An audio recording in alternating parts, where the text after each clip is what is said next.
राजगढ़ वासियों, राजगढ़ में bumper voting हुई है। अब ये ज़्यादा मतदान किसके लिए फायदेमंद है और किसके लिए नुकसानदायक है, आज के इस वीडियो में हम यही समझने वाले हैं। हम यही समझने वाले हैं कि ये जो ज़्यादा मतदान हुआ है राजगढ़ में, ये किस पार्टी को नुकसान पहुंचाएगा और किसको फायदा पहुंचाएगा। तो अंत तक इस वीडियो को देखिएगा, छोड़कर मत जाइएगा। पूरा सटीक विश्लेषण हम आपको इस वीडियो में दिखाएंगे कि ज़्यादा वोट किसे पहुंचाएंगे चोट। सबसे पहले आप सांसद रोडमल नागर जी का एक बयान सुनिए। वो बयान आपको सुनवाते हैं कि ज़्यादा वोटिंग पर सांसद रोडमल नागर क्या कह रहे हैं। बिशप, राजगढ़ संसदीय क्षेत्र में 19 से अधिक हुए मतदान के बारे में आप क्या कहना चाहेंगे? देखिए, 19 से अधिक जो मतदान हुआ है ये अनपेक्षित नहीं। ये राजगढ़ जिला बैकवर्ड जिला था, अति पिछड़ा जिला था।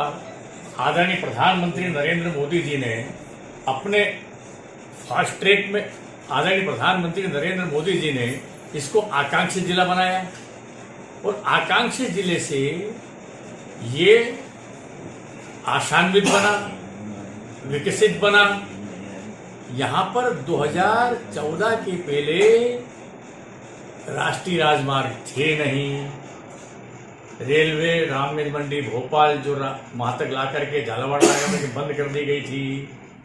डैम, इतनी नदियां हैं, एक में बांध नहीं था। चाहे सड़कें हो, चाहे रेलवे हो, चाहे सिंचाई का पानी हो, चाहे पीने का पानी हो, चाहे मेडिकल कॉलेज हो, चाहे आदर्श कॉलेज हो, चाहे व्यावसायिक कॉलेज हो, चाहे 2 लाख से अधिक गरीबों को आश्रय मकान हो,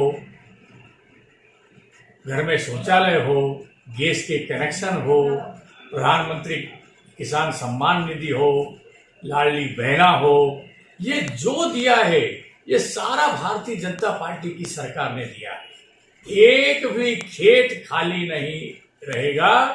ऐसी सिंचाई की व्यवस्था अगर कभी हुई है तो भारतीय जनता पार्टी की सरकार में हुई है। और इसलिए मतदाताओं ने विश्वास नहीं किया, मतदाताओं ने अनुभव किया। और मुझे दिख रहा था, हम लोग देख रहे थे, सारा मतदाता मोदीमय हो चुका है, कमलमय हो चुका है। और उसी का परिणाम है कितना भारी मतदान हुआ है। नरेंद्र मोदी जी के प्रति, भारतीय जनता पार्टी के प्रति जो आकर्षण था वो मतदान केंद्र पर दिखाई दिया, ऐसा मेरा मानना है। कितने मतों से जीतने की संभावना है? देखिए, अब ये तो जो होगा काउंटिंग होगी, मत तो पेटी में बंद हो चुके हैं, लेकिन जीत सुनिश्चित है। जीत को कोई टाल नहीं सकता। और जितना ज्यादा मतदान हुआ है, जितनी अधिक जीत होगी, ये तो जनता तय कर चुकी है। लेकिन नरेंद्र मोदी जी के पक्ष में, भारतीय जनता पार्टी के पक्ष में, कमल के फूल के पक्ष में जनता ने अपना विश्वास प्रकट किया है। संसदीय क्षेत्र के मतदाताओं के लिए आप क्या कहेंगे? संसदीय क्षेत्र के सभी मतदाताओं का मैं हाथ जोड़ करके आभार प्रकट करता हूं, उन्हें धन्यवाद देता हूं कि उन्होंने जिस तरह से बढ़ चढ़ करके और इस महायज्ञ में राष्ट्र देवता को आहुति देने में अपने मतदान का प्रयोग किया। मैं उनका बहुत बहुत आभार प्रकट करता हूं, बहुत बहुत उन्हें धन्यवाद देता हूं। तो सुना आपने, कितने आश्वस्त दिखाई दे रहे हैं, जिस तरह से बोल रहे हैं कि ज़्यादा मतदान होना ये एकदम अनपेक्षित था। किसी ने सोचा नहीं था कि इतना ज़्यादा राजगढ़ जिले में मतदान होगा। लेकिन राजगढ़ के लोग जागरूक हैं और उन्होंने मतदान किया है। अब दिग्विजय सिंह का क्या कहना है? दिग्विजय सिंह के कई सारे वीडियोस हमारे चैनल पर हमने चलाए। उन्होंने वोटिंग वाले दिन या वोटिंग से पहले ही ईवीएम पर कई सारे सवाल खड़े किए हैं, लेकिन जीत को लेकर वो भी आश्वस्त है। उन्होंने भी बोला है कि मुझे राजगढ़ की जनता पर पूरा भरोसा है, जीत 100% तय है। ये दिग्विजय सिंह का कहना है। वो वीडियो मुझे मिल नहीं रहा, इसलिए मैंने इसमें लगाया नहीं।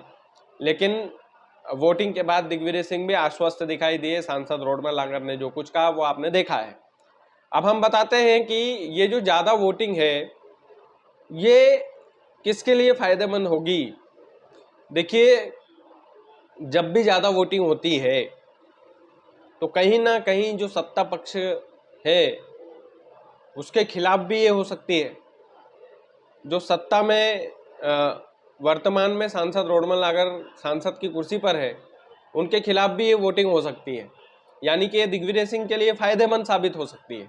अभी जितने भी हम एनालिसिस, जितने भी एक्सपर्ट को सुनेंगे तो वो यही बताते हैं कि जब जब ज़्यादा वोटिंग हुई है तब सत्ता परिवर्तन हुआ है। लेकिन राजगढ़ में आखिरी के कुछ घंटों में 15% मतदान जो है वो बढ़ा है। आप सोचिए कि आखिरी में ये मतदान बढ़ा है, तो ये भी हो सकता है कि भाजपा के वोटर जो वोट करने नहीं जाने वाले थे वो अचानक से घर से निकले और अचानक से जो है उनके पक्ष में वोट डले हों। तो ये तो ईवीएम में कैद हुआ है जो भी है। एक विश्लेषण की बात जो है वो ये है कि अभी राजगढ़ की जनता भी असमंजस की स्थिति में है कि ज़्यादा मतदान हुआ है तो दिग्विजय सिंह फायदे में है कि नुकसान में है। कहीं ऐसा तो नहीं कि सांसद रोडमल नागर जी के चेहरे पर जो है वो इस बार जनता ने भरोसा नहीं जताया हो, या फिर मोदी जी के चेहरे पर जनता ने भरोसा जताया। जिस तरह से रोडमल नागर जी कह रहे हैं कि इस बार पूरा जो राजगढ़ है वो मोदीमय था, और ग्राउंड स्तर पर उन्होंने देखा भी है और वो पूरी तरह से आश्वस्त नजर आ रहे हैं कि जीत कितने से होगी ये तो कहना मुश्किल है, लेकिन जीत जाएंगे, इसको लेकर कॉन्फिडेंस में है सांसद रोडमल नागर। दिग्विजय सिंह के अंदर वो कॉन्फिडेंस अभी दिखा नहीं है। उसकी एक वजह यह भी है कि पहले से कभी राजनीति में जश्न मनाना नहीं चाहिए। तो दोनों नेता साइलेंट है, जनता भी अभी साइलेंट है। जैसा कि मैंने बताया कि बढ़ता हुआ मतदान प्रतिशत हमेशा सत्ता पक्ष के खिलाफ होता है। हमेशा सत्ता परिवर्तन की खुशबू आती है बढ़ते हुए मतदान से। लेकिन 2019 का मतदान प्रतिशत 74.32% था, तो इस बार का मतदान प्रतिशत भी लगभग 75% है। पिछले बार का भी 75% था। लेकिन बात यहाँ पर आती है कि पिछली बार मोना सुस्तानी चुनावी मैदान में थी, इस बार दिग्विजय सिंह चुनावी मैदान में थे। पिछली बार मोदी लहर, आप सभी जानते हैं कि मोदी लहर कितनी भारी भरकम थी। इस बार मोदी जी का वो जो 2019 में जो जलवा था, इस बार शायद ग्राउंड लेवल पर वो दिखा नहीं। तो इसमें कोई गुरेज वाली बात नहीं है, ये एकदम सत्य बात है कि जो 2019 में माहौल था भाजपा का, वो इस बार ग्राउंड लेवल में कहीं ना कहीं वो दिखा नहीं। तो पूरे एनालिसिस की बात यही है कि आंतरिक तौर पर ये जो मतदान का प्रतिशत बढ़ा है, ये सत्ता पक्ष के खिलाफ बढ़ा है या उनके पक्ष में बढ़ा है, ये ईवीएम में कैद हुआ है। और 4 जून को ही ये पता चलेगा कि कौन जीत रहा है, कौन हार रहा है। लेकिन रोडमल नागर जी अभी आश्वस्त दिखाई दे रहे हैं, जीत उनको दिखाई दे रही है, कॉन्फिडेंस में दिखाई दे रहे हैं। वहीं दिग्विजय सिंह जी अभी से ईवीएम पर, आप शुरू से लेकर अभी तक ईवीएम पर ही शक जता रहे हैं। तो ये तमाम सारी चीज़ें हैं, लेकिन कहीं ना कहीं मुझे लगता है कि ज़्यादा मतदान, ज़्यादा वोट किसे चोट पहुंचाएंगे। आप लोग इस वीडियो को अगर अभी तक देख रहे हैं तो इसीलिए देख रहे होंगे। देखिए, अभी कोई हमारे पास कोई अधिकार है नहीं कि हम इस बात का पूरी तरह से, लेकिन हाँ, जैसा मैंने बताया कि सत्ता के पक्ष में भी हो सकता है और सत्ता के विरोध में भी हो सकता है। क्योंकि पिछली बार और इस बार का मतदान प्रतिशत बराबर है, तो कहीं ना कहीं दोनों पार्टियां टक्कर में हैं। दोनों नेता जो है वो एक दूसरे को कड़ी टक्कर इन्होंने दी है चुनाव में, और जीतता कौन है ये तो 4 जून को पता चलेगा। ये जो ज़्यादा मतदान है ये हमेशा सत्ता पक्ष के खिलाफ होता है, हमेशा सत्ता पक्ष के खिलाफ होता है। तो कहीं ना कहीं चिंता में रोडमल नागर जी भी होंगे, कहीं ना कहीं अंदर ही अंदर चल रहा होगा दिग्विजय सिंह के भी कि कहीं ये मेरे ही खिलाफ ना हो जाए इतना ज़्यादा मतदान, क्योंकि इसका सत्ता का फायदा भी होता है। तो ये जो आखिरी में वोट परसेंटेज बढ़ा है, ये किस वजह से बढ़ा है, ये तो ईवीएम में ही कैद हुआ है। तो कुल मिलाकर असमंजस की स्थिति में है राजगढ़ की जनता। ये असमंजस की स्थिति 1 जून को और क्लियर हो जाएगी जब एग्जिट पोल आएंगे। तो ये तमाम सारी चीज़ें हैं। बाकी आप लोग वीडियो को ज़्यादा से ज़्यादा शेयर कीजिएगा। चैनल यदि आपने सब्सक्राइब नहीं किया तो प्लीज़ कर लीजिएगा। बहुत बहुत धन्यवाद।